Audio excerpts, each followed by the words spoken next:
covering the Northern Bahamas? You're watching the Bahamas Tonight, Northern Edition. Welcome back. Christians around the world are preparing to commemorate the life of Jesus Christ through what is commonly known as Holy Week. Members of the Grand Bahama Christian Council coming together to invite the Christian community to attend a week of services at the St. John's Jubilee Cathedral beginning April 14th. The theme, Walking in the Footsteps of Jesus. Ramiko Knowles has more. Holy Week is recognized as one of the most important weeks within the church's calendar. It is a time that Christians gather to remember all of the events leading up to Jesus' crucifixion. The annual Holy Week convocation launched in 1988. After taking a sabbatical, members of the Grand Bahama Christian Council, along with Bishop Reno Smith, say now more than ever, it is time for Grand Bahama to be infused with the good news of Jesus Christ. Commencing on April 14th, Palm Sunday night, right here at the Jubilee on the Boulevard, we will have preachers from all major denominations declaring the good news of Jesus Christ. 7 p.m. nightly, beginning Palm Sunday and concluding on Good Friday, when we will have 7 speakers who will speak on the last 7 declarations or 7 words of Jesus Christ from the cross. He says a noteworthy act will take place on Maundy Thursday, and Bishop Kermit Saunders will be the guest speaker. We intend to administer the Lord's Supper to over 1,000 persons on Maundy Thursday evening, and all of the clergy here will be administering the Lord's Supper on that day or on that evening. Bishop Reno Smith adds that Friday will also be a special night. We will have 7 speakers who will speak on the last 7 declarations or 7 words of Jesus Christ from the cross. The bishop says that many persons are going through difficult times, and he believes that the answer is in the unadulterated word of God. Ramiko Knowles, ZNS Network News. They work with some of the most disadvantaged and vulnerable people in society. Their role is to promote social change, help resolve problems, and empower and deliberate people to help enhance their overall well-being. Social workers are important in every aspect of society, and tomorrow night, the efforts of social workers on Grand Bahama will be highlighted during an awards ceremony at the BUT Hall. But tonight, we hear from the outgoing social worker of the year, who says this profession is certainly a calling. Jamila Mizik has more. Rochelle Minnis is a senior welfare officer at the Department of Social Services and the outgoing 2017-2019 Social Worker of the Year. The New Providence native says she relocated to Grand Bahama in 1996 and has been in the profession for the past 23 years. Minnis says social work chose her, and she often tells people it's a career she was born to do. Not only is it a ministry for her, but she says she feels it's her life purpose. For me, the joy has been to watch a child, maybe a child who would have experienced incest, sexual abuse, and to see that child 3-4 years able, coping and surviving. To watch a teen mother at the age, come to you at the age of 12 pregnant, who can't explain how she became pregnant. But to see her walk across the stage to the University of the Bahamas, or to walk into a classroom and see her teaching. And so that's where the joy is for me. It's no secret that we cannot be paid for what we do. We could never be paid for what we do. But the joy, I would say, for most of us, and for myself in particular, is the joy of seeing a client come from that adversity to success.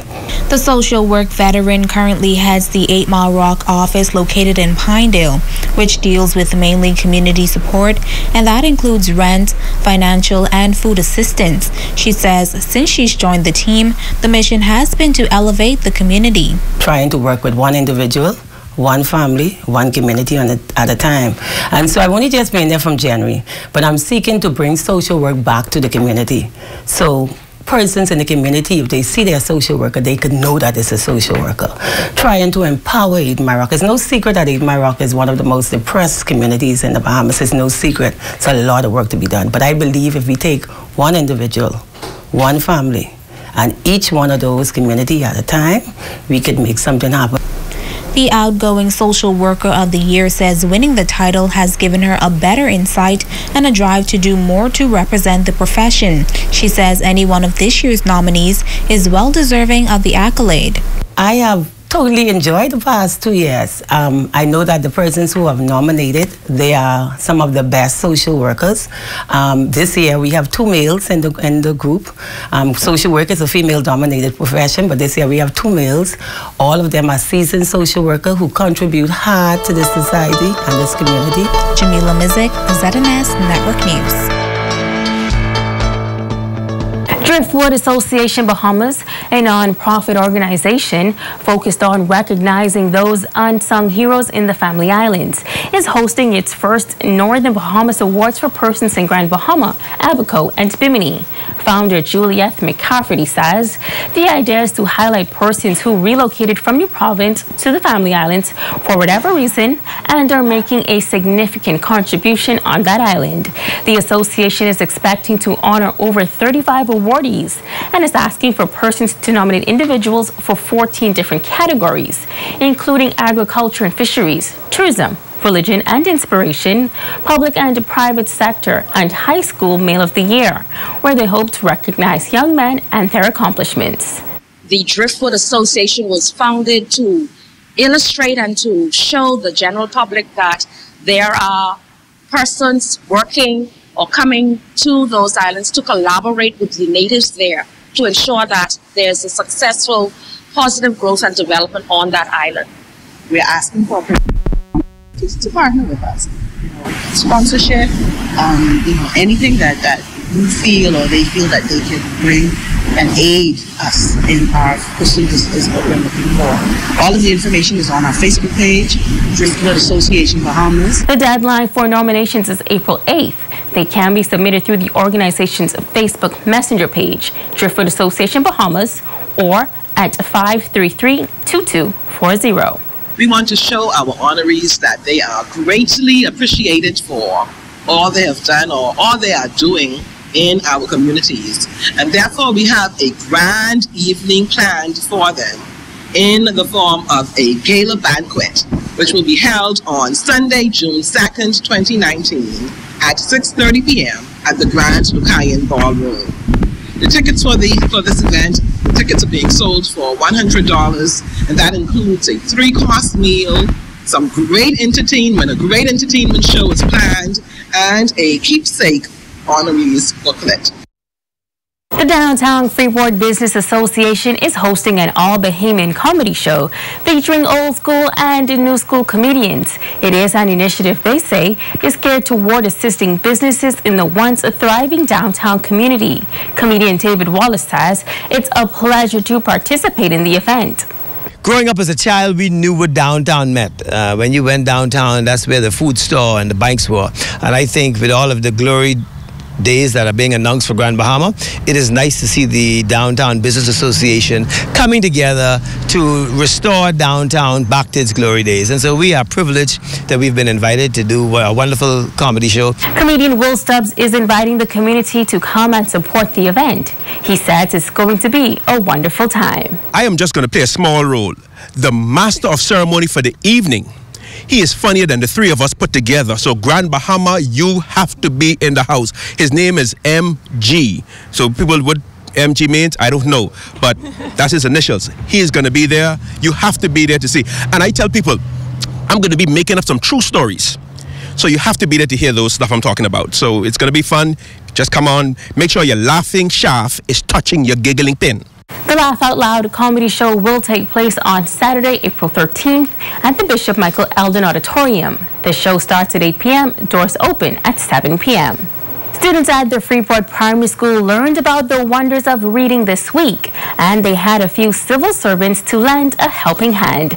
Jamila Mizik explains. Good, distinctive to be impressive, and pleasant to be enjoyable. I know they enjoyed the reading thoroughly today. Officers are considered to be role models. And I know children, they look up to the officers. And I want to encourage the officers to get more involved with young people. Share with them, invest in them, encourage them. You will be surprised to know your sayings and your doings, how much it can help them. The students say they were impressed with ASP Moss's presentation and say they wish officers would come to their school more often. He seemed like a calm guy. He shared many stories and he had an extreme life. Officer Moss shared an extremely good story with us today, and I gained lots of knowledge from him coming to read to us today.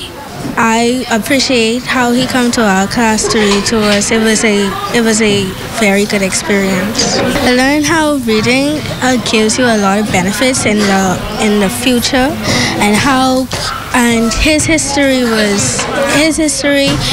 inspired me to maybe become a police. Jamila Mizik, ZNS Network News. Are considered to be role models. And I know children, they look up to the officers, and I want to encourage the officers to get more involved with young people. Share with them, invest in them, encourage them. You will be surprised to know your sayings and your doings, how much it can help them. The students say they were impressed with ASP Moss's presentation and say they wish officers would come to their school more often. He seemed like a calm guy. He shared many stories and he had an extreme life. Officer Moss shared an extremely good story with us today, and I gained lots of knowledge from him coming to read to us today. I appreciate how he come to our class to read to us. It was a very good experience. I learned how reading gives you a lot of benefits in the future, and his history inspired me to maybe become a police. Jamila Mizik, ZNS Network News. And now it is time to Ask the Doctor.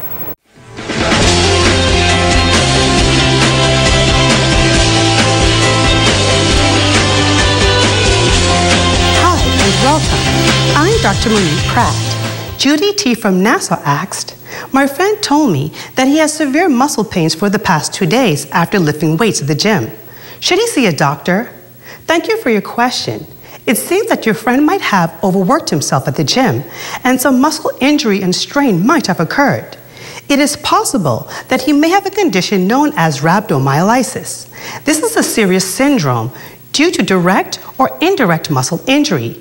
It results from the death of muscle fibers and release of contents into the bloodstream, which can lead to complication. There are many causes for rhabdomyolysis, some of which include the use of alcohol or illegal drugs like cocaine, extreme muscle strain, especially in someone who is an untrained athlete, severe burns, crush injury, or bad fall, medications like statins, which are used to lower cholesterol, and seizures. So to answer your question, Judy, I recommend that he is seen by a doctor immediately, especially if he feels dehydrated, has red or brown urine, or has stopped producing urine. With prompt treatment, he can experience a full recovery. But if treatment is delayed, he may be at a risk of serious complications, including kidney failure. I'm Dr. Monique Pratt, and this has been Ask the Doctor. Don't go away. A check on sports is up next with Rumiko Knowles.